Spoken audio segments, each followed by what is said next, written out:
உங்களுக்கு வந்து டயர்டாக இருக்கும் இல்லையா, இந்த ரோஸ் மில்க்லாம் நம்மளே போட்டுக்கலாம்னு நினச்சாலும் ரொம்பலாம் உங்களால் ஒர்க் பண்ண முடியாது.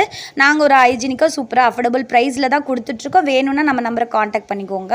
பார்த்தீங்கன்னா குட்டி ப்ரௌனி வந்து ஒரு 15 கிராம் அந்த மாதிரி இந்த மாதிரி இருக்கும். பெருசு ஒரு 100 பீஸ் கேட்டதுனால அது நைட்லேருந்து பேக் பண்ண ஆரம்பித்தோம். பேக்கிங் மட்டும் இப்போ பண்ணோம். பாதாம் பால் ஃபுல்லாகவே வந்து மார்னிங்லேருந்து பால் காய்ச்சி வச்சு மத்தியானம் வந்து டப்பாவில் போட்டு ஃப்ரீஸ் அவுட் பண்ணிவிட்டு ஈவினிங் அவங்க இஃப்தார் பண்ணும்போது அதுக்கு 5:30 மணிக்கெலாம் நாங்கள் டெலிவரியும் பண்ணிட்டோங்க. ஸோ இப்படி தான் போயிட்டு இருந்துச்சு. மொத்தம் வந்து 30 பாட்டில் 2 லிட்டரில் வர வேண்டியது இருந்துச்சு. ஆனால் ஜாராவே ஒரு பாட்டில் வந்து குடிச்சிட்டா. அக்கா எதுக்குங்க்கா ஜாராக்கெலாம் கொடுக்குறீங்க அப்படின்னு நீங்கள் கேட்டிங்கன்னா ஒன்றுமே நம்ம பண்ண முடியாது. கொஞ்சம் பாதாம் பால் அவள் குடிச்சிட்டு, அதாவது ரோஸ் மில்க் அவள் குடிச்சிட்டு, அப்புறம் மாகீர் குடிச்சு நாங்கள் குடிச்சு முடிச்சிட்டோம். கொஞ்ச நாள் அவளுக்கு கொடுக்கலன்னா அவள் விட மாட்டாள் நம்மளை.